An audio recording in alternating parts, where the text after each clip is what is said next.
নমস্কার প্রিয় দর্শক, আমি আরজা কিচেন থেকে আবারও হাজির হয়েছি নতুন একটা রেসিপি নিয়ে। আজ আমি আপনাদের সাথে শেয়ার করব আলুর পরোটার রেসিপি। বন্ধুরা, খুবই সিম্পল সহজ সরল পদ্ধতিতে এই রেসিপিটি আজ আমি আপনাদের সাথে শেয়ার করব। এই রেসিপিটি বন্ধুরা একদমই কিন্তু নিরামিষ, যে কোনো উপোসের দিনেও চটজলদি রেসিপিটা বানিয়ে নিতে পারবেন। রেসিপিটি বানাতে যে সমস্ত উপকরণগুলি ব্যবহার করেছি বন্ধুরা একদমই ঘরোয়া, হাতের কাছে অনায়াসেই পেয়ে যাবেন। তাহলে চলুন রেসিপিটা শুরু করি। এই রেসিপিটি বানানোর জন্য সবার প্রথমে একটা ময়দার ডো বানাতে হবে। এর জন্য একটা বড় বাটিতে নিয়ে নেব 400 গ্রাম মতো ময়দা। বন্ধুরা, এটা কিন্তু আমি আমার প্রয়োজন অনুযায়ী নিয়েছি, চাইলে আপনারা ময়দার পরিমাপটা বাড়িয়ে কমিয়ে অবশ্যই কিন্তু নিতে পারেন। এবার এতে দিয়ে দেব স্বাদ মতো নুন। নুনটা কিন্তু আপনারা আপনাদের প্রয়োজন অনুযায়ী ব্যবহার করবেন। এবার এতে দিয়ে দেব 1 টেবিল চামচ মতো সাদা তেল ময়নের জন্য। আর বন্ধুরা, এই সাদা তেলটা কিন্তু অবশ্যই একটু বেশি পরিমাণে দেওয়ার চেষ্টা করবেন। এবার তেল আর নুনটাকে ময়দাতে খুব ভালোভাবে হাতের সাহায্যে মাখিয়ে নিতে হবে। দেখুন বন্ধুরা, এইভাবে মাখালে তেলটা খুব সহজেই ময়দার সাথে ভালো মতো মেখে যেতে পারবে। একটু সময় নিয়ে খুব ভালোভাবে নুন আর তেলটাকে ময়দাতে ভালোভাবে মাখিয়ে নেওয়ার পর রুম টেম্পারেচারের জল দিয়ে একটা সুন্দর ডো আমি বানিয়ে নেব। ডোটা কিন্তু বন্ধুরা খুব বেশি শক্ত হবে না, আবার খুব বেশিও কিন্তু নরম হবে না। আর বন্ধুরা, এই ডোটা বানানোর সময় একসাথে আমি অনেকটা জল ব্যবহার করব না, অল্প অল্প করে জল দিয়ে একটা সুন্দর ডো আমি বানিয়ে নেব। দেখুন বন্ধুরা, ডোটা কিন্তু খুব সুন্দরভাবে বানানো হয়ে গেছে। আর ডোটা কিন্তু খুব বেশি শক্তও হয়নি, আবার খুব বেশি নরমও হয়নি। ডোটাকে সাইড করে রেখে এবার আমি যে ভেতরের পুরটা বানাবো, আলুর পুরটা, সেই জন্য একটা প্লেটে আমি সেদ্ধ করে রাখা আলু নিয়ে নিয়েছি। আলুটা বন্ধুরা আমি অল্প একটু নুন আর হলুদ দিয়ে সেদ্ধ করেছিলাম। এবার দেখুন বন্ধুরা, আলুটা আমি খোলা সমেতই সেদ্ধ করেছি। আমি খোলাটা আলুর গা থেকে তুলে নেব। এই খোলাগুলো কিন্তু আমি একদমই ব্যবহার করব না, খোলাগুলো আমি ফেলে দেব। এবার দেখুন বন্ধুরা, সমস্ত আলু থেকে খোলাগুলো ছাড়ানো হয়ে গেছে। এবার আলুগুলো কিন্তু খুব ভালোভাবে মেখে নিতে হবে, যেন আলুতে কোনোভাবেই দানা না থাকে। তাহলে কিন্তু যখন পুর হিসাবে ব্যবহার করব তখন কিন্তু ময়দাগুলো থেকে পুরটা বেরিয়ে যেতে পারে। এবার এতে অল্প একটু নুন দেব। আমি যেহেতু প্রথমে নুন দিয়ে সেদ্ধ করেছি, তাই খুব বেশি এখানে কিন্তু নুন আমি দেব না। এবার এতে দিয়ে দেব 1 চামচের একটু বেশি ভাজা মশলা।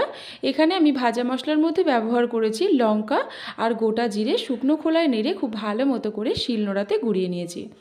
এবার এতে দিয়ে দিলাম অল্প একটু জিরে গুঁড়ো আর দিয়ে দেব অল্প একটু হলুদ গুঁড়ো। আর এখানে দিয়ে দেব 1 টেবিল চামচ মতো ধনেপাতা কুচি। ধনেপাতাগুলোকে আমি খুব ছোট ছোট করে কেটেছি। এবার খুব ভালোভাবে আলুর সাথে এটাকে মেখে নিতে হবে। হাত দিয়ে খুব সুন্দরভাবে মেখে নেব, যেন সমস্ত মশলাটাই আলুতে খুব ভালোভাবে মেখে যেতে পারে। বেশ কিছুক্ষণ ধরে সময় ধরে আলুটাকে খুব ভালোভাবে মেখে নিয়েছি বন্ধুরা। আলুটা কিন্তু একদম তৈরি হয়ে গেছে। এবার যে ময়দার ডোটা আমি বানিয়ে রেখেছিলাম, এই ডোটাকে আরও একটু ভালো করে হাত দিয়ে মেখে নেব। এবার এর থেকে ছোট ছোট করে লেচি কেটে নেব।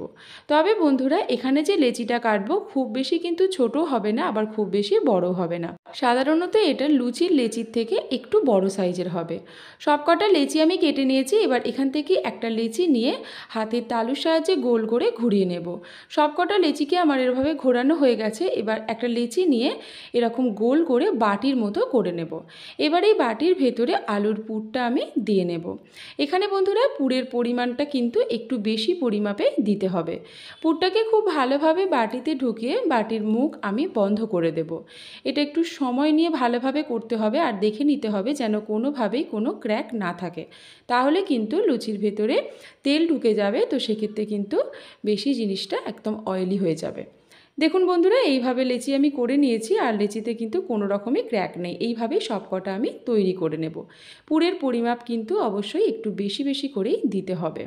সবকটা বন্ধুরা এইভাবে আমার তৈরি করা হয়ে গেছে।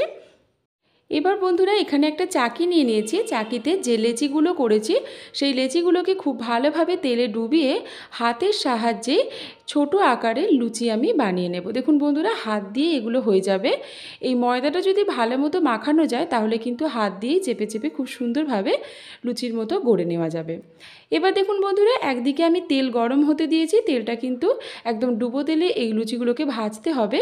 তেলটা যখন খুব ভালো মতো গরম হয়ে যাবে তখন এই লুচিগুলোকে আমি ছেড়ে দেব। দেখুন বন্ধুরা, আস্তে করে ছাড়বেন, যেহেতু তেলটা গরম, হাতে কিন্তু তেল লাগতে পারে। এবার খুন্তির সাহায্যে খুব ভালোভাবে এপিট ওপিট করে ভেজে নেব। এক পিঠটা যখন হালকা লাল হয়ে যাবে তখনই উল্টে দেব অপর পিঠটা ভাজার জন্য। আর বন্ধুরা, এই আলুর পরোটাগুলো কিন্তু একটু লাল লাল হয়, এক্ষেত্রে খুব সুন্দর খেতেও লাগে। সাদা সাদা করে একদমই ভাজবেন না, এরকম লাল লাল করেই ভাজবেন। দেখুন বন্ধুরা, কালারটা কত সুন্দর হয়েছে। এইভাবেই আমি সব কটা আলুর পরোটা বানিয়ে নিলাম। একদম রেডি হয়ে গেছে পরিবেশনের জন্য সুস্বাদু আলুর পরোটার রেসিপি।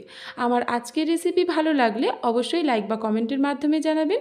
যদি নতুন দর্শক হয়ে থাকেন অবশ্যই আমার চ্যানেলটিকে সাবস্ক্রাইব করে আমার পাশে থাকার অনুরোধ করলাম।